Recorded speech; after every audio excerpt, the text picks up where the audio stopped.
সঠিক উপায়ে রক্তচাপ মাপুন।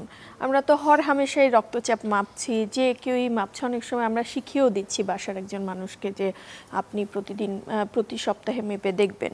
এই যে সঠিক শব্দটা যুক্ত হলো, এটা কেন? এটা কি মাপার জন্য অন্য কোনো ক্রাইটেরিয়া আছে, বা এটা কি ক্রাইটেরিয়াটা রোগীর ক্ষেত্রে প্রযোজ্য, না যিনি মাপবেন তার ক্ষেত্রেও? এটা সবার জন্য।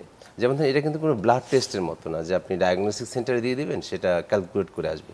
এটা কিন্তু মাপতে হবে, যে যিনি মাপবেন তারও যেমন গুরুত্ব আছে, যেখানে মাপা হবে সেটারও গুরুত্ব আছে, এবং যে রুগী তারও কিছু জিনিস মানতে হবে। তাহলে আমি যে যার মাপা হবে সেটাই বলি, যে ব্লাড প্রেশার মাপার আধা ঘন্টা আগে সে কোনো শারীরিক পরিশ্রম, ব্যায়াম এটা করতে পারবে না। ধূমপান, মদ্যপান, কফি বা খুব বেশি খাবার এটা খেয়ে আসবে না আধা ঘন্টার মধ্যে। আচ্ছা। এবং আমরা যেটা বলি না, যে রোগী অনেকক্ষণ অপেক্ষা করে বা অনেক দূর থেকে আসে, প্রস্রাবের চাপ সহ যদি প্রস্রাবের চাপ থাকে, তাহলে কিন্তু আমাদের বডির অটোনমিক যে নার্ভাস সিস্টেম সেটা অলরেডি স্টিমুলেটেড থাকে, তখন কিন্তু ব্লাড প্রেশার বেশি হবে। আচ্ছা। মাপার ঠিক 5 মিনিট আগে রুগী একটা জায়গায় বিশ্রামে বসবে, শারীরিক এবং মানসিক বিশ্রাম নেবে। যে সে ওই সময়ও যদি টেন্স থাকে, তাহলে ব্লাড প্রেশারটা বেড়ে যাবে। কাজে হচ্ছে রুগীর করণীয় কি, তাহলে সে আধা ঘন্টা আগে এই কাজগুলো করবে না, 5 মিনিট বিশ্রাম নেবে এবং কুল থাকার চেষ্টা করবে। কিন্তু আমাদের রুগীদের বা মানুষের হয় কি, যে যখনই খারাপ লাগছে তখনই সে প্রেশারটা মাপতে চায়। এটা কিন্তু আমাদের বডির প্রোটেক্টিভ মেকানিজম, যাই বলেন, যে অটোমেটিক্যালি একজন মানুষের ব্লাড প্রেশার বেড়ে যেতে পারে। আচ্ছা। কিন্তু আধা ঘন্টা রেস্ট নিলে কিন্তু কুল ডাউন হবে। আমরা কিন্তু সেই কুল ডাউন ব্লাড প্রেশারটাই চাচ্ছি। জি। এবার যে ঘরে মাপা হবে, দেখেন একটা বাজারের মধ্যে মাপছেন, ব্যস্ত জায়গায় মাপছেন, ফলস রিডিং আসবে। যে ঘরটা কোলাহল মুক্ত হবে, তার তাপমাত্রাটা ঠিক থাকতে হবে। এবার রুগী এবং যে মাপবে তাদের মধ্যেকার ব্যাপার। রুগীকে বসতে হবে একটা চেয়ারে, সামনে একটা টেবিল থাকবে, বসাটা হবে পা দুইটা, আমরা কিন্তু ক্রস করে বসি, এটা না, পা দুইটা পাশাপাশি থাকবে এবং পায়ের পাতা ফ্লোরে থাকবে।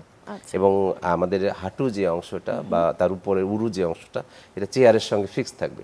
এবং চেয়ারের কিন্তু একটা পিছনের অংশ থাকে, এটা আমরা ব্যবহার করি না, আমরা সামনে বসি, বাঁকা হয়ে বসি, এটা কিন্তু রেস্ট থাকবে। আচ্ছা। এবং হাতটা থাকবে টেবিলে, এই বাহু থাকবে হার্টের লেভেলে, কারণ আমরা হার্টের সাথে রক্তচাপটা মাপছি। এবং সমস্যা হয় কি, যে ব্লাড প্রেশারের যে কাপটা, এটা যদি আপনি ছোট কাপ দিয়ে মাপেন ব্লাড প্রেশার বেশি হবে, বড় কাপ দিয়ে যদি মাপেন ব্লাড প্রেশার কম হবে।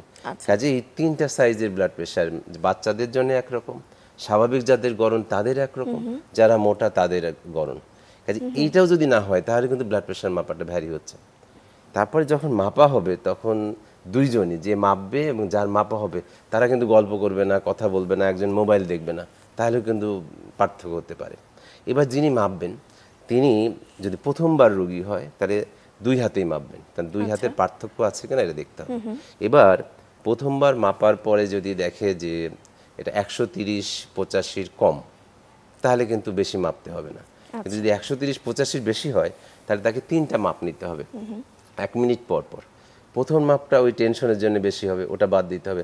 কারণ প্রেশার মাপছে, সে কিন্তু অ্যালার্ট হয়ে যাচ্ছে, কিন্তু সে দ্বিতীয় তৃতীয়টার ব্যাপারে কিন্তু অ্যালার্ট থাকছে না। তো শেষের দুইটার গড় করে যদি বেশি হয়, সেই গড়টা বলছিলাম যদি 140-90 বেশি হয়, কিন্তু সেটা একটা মাপে না, কমপক্ষে 3টা মাপে যদি ক্রমাগত, একই দিনে 3টা মাপে, একই দিনে না, আবার আসলে একই দিনে তো তার যে কোনো কারণে বাড়তেই পারে, 1 সপ্তাহ পরে বা তার 2 সপ্তাহ পরে, 3টা মাপে যদি ক্রমাগত 140-90 এর বেশি হয়, তখনই আমরা বলি আপনার গ্রেড 1 হাইপারটেনশন।